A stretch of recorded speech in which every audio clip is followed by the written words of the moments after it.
আসসালামু আলাইকুম। দই তৈরি করা অনেকের কাছে খুব কঠিন মনে হলেও আজ এই রেসিপি দেখার পর আর কঠিন মনে হবে না। আমি চেষ্টা করেছি সমস্ত টিপস সহ দইয়ের পারফেক্ট একটা রেসিপি আপনাদের মাঝে শেয়ার করার। আশা রাখবো সম্পূর্ণ ভিডিওটি না টেনে দেখে যাবেন, কেননা প্রতিটা স্টেপে থাকবে গুরুত্বপূর্ণ অনেক টিপস। যদি কোনো একটি টিপস আপনি ছেড়ে যান তবে দই পারফেক্ট নাও হতে পারে, তাই গুরুত্ব সহকারে সম্পূর্ণ ভিডিওটি দেখে যাবেন। তাহলে চলুন কথা না বাড়িয়ে মূল রেসিপিতে চলে যাই।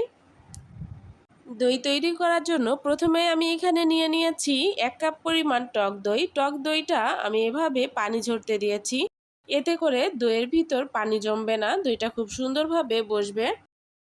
এখন এখানে নিয়ে নিলাম 2 লিটার পরিমাণ গরুর খাঁটি দুধ। দুধটাকে অনবরত নেড়েচেড়ে জাল করে নিব। চুলার আগুনটাকে মিডিয়ামে রেখে দুধগুলো জাল করে নিব, এতে করে দুধের ঘনত্বটা ঠিকঠাক থাকবে। হাই হিটে জাল করলে দুধের ঘনত্বটা ভালো আসে না। দুধটা জাল হতে হতে আমি এদিকে ক্যারামেল তৈরি করে নিব দইয়ের ভিতর সুন্দর একটা কালার আনার জন্য, তবে আপনারা চাইলে এটা নাও করতে পারেন।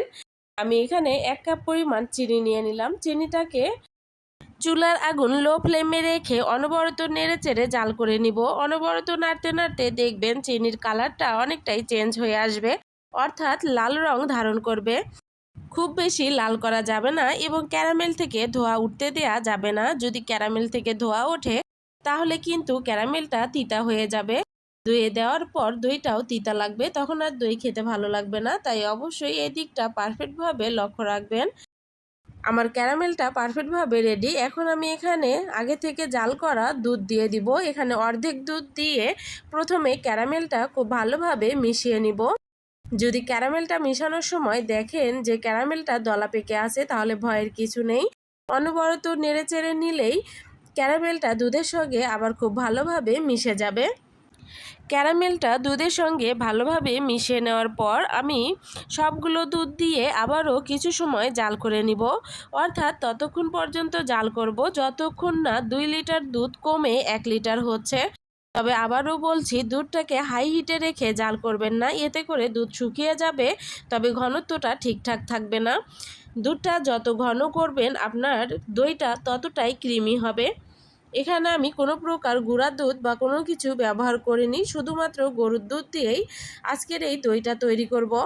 দুধটা জাল করা হয়ে গেছে, এখন আমি নামিয়ে ঠান্ডা করে নিব, তবে খুব বেশি ঠান্ডা করব না। দুধের তাপমাত্রাটা এখানে খুব গুরুত্বপূর্ণ, কেননা দুধের তাপমাত্রা যদি বেশি থাকে তাহলে দই দেওয়ার সঙ্গে সঙ্গে ছানা হয়ে যাবে, আবার যদি কম থাকে তাহলে কিন্তু দই জমবে না।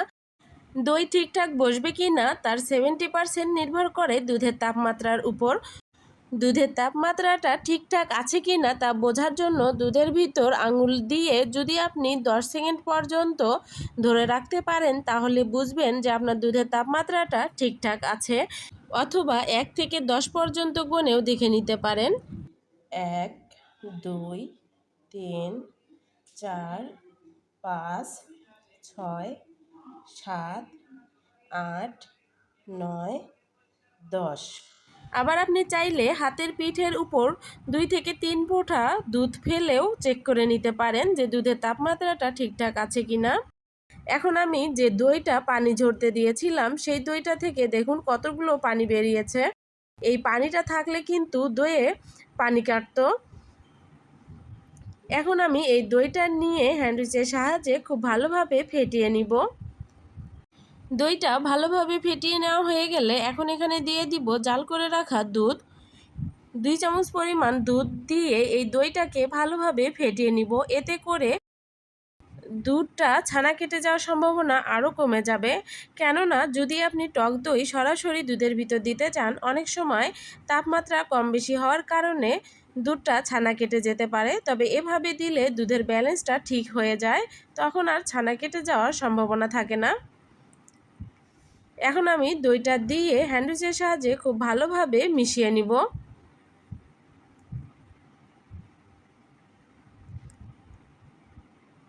উপরে যেন বাবল তৈরি হয় আমি সেজন্য এভাবে একটু ফেটিয়ে নিচ্ছি।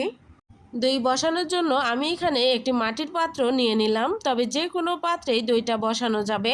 আমি মাটির পাত্রটাকে একটু হালকা করে গরম করে নিয়েছি, তবে খুব বেশি গরম না, হালকা করে গরম করে নেওয়ার পর আমি দুধের মিশ্রণটা এখানে দিয়ে দিব।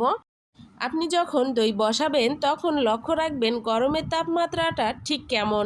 খুব বেশি তাপমাত্রা হলে এভাবে রেখে দিলেই দই হয়ে যাবে। তবে তাপমাত্রা যদি কিছুটা কম থাকে তবে কম্বল অথবা মোটা কাপড় দিয়ে পেঁচিয়ে রেখে দিবেন গরম কোনো জায়গায়। তাহলে দেখবেন যে দইটা খুব সুন্দরভাবে বসে যাবে। এখন আমি এভাবে রেখে দিব 9 থেকে 10 ঘন্টা। সবথেকে ভালো হয় রাতের বেলা দইটা বসিয়ে সকালবেলা খুললে।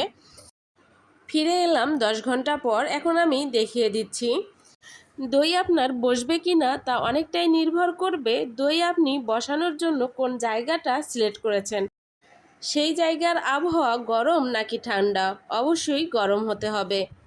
মাশাল্লাহ দইটা আমার পারফেক্টভাবে জমেছে। 2015 সাল থেকে যতবার আমি দই তৈরি করেছি একবারের জন্য আমি দই তৈরি করতে ব্যর্থ হইনি। প্রতিবারই খুব পারফেক্টভাবে দইটা জমে গেছে। এখন আমি দইটা আপনাদেরকে কেটে দেখিয়ে দিচ্ছি। গতানুগতিক দইয়ের এই পদ্ধতিতে যদি আপনি দই তৈরি করেন তবে সেই দইটা কখনোই চামচে কেটে তোলার মতো দই হবে না।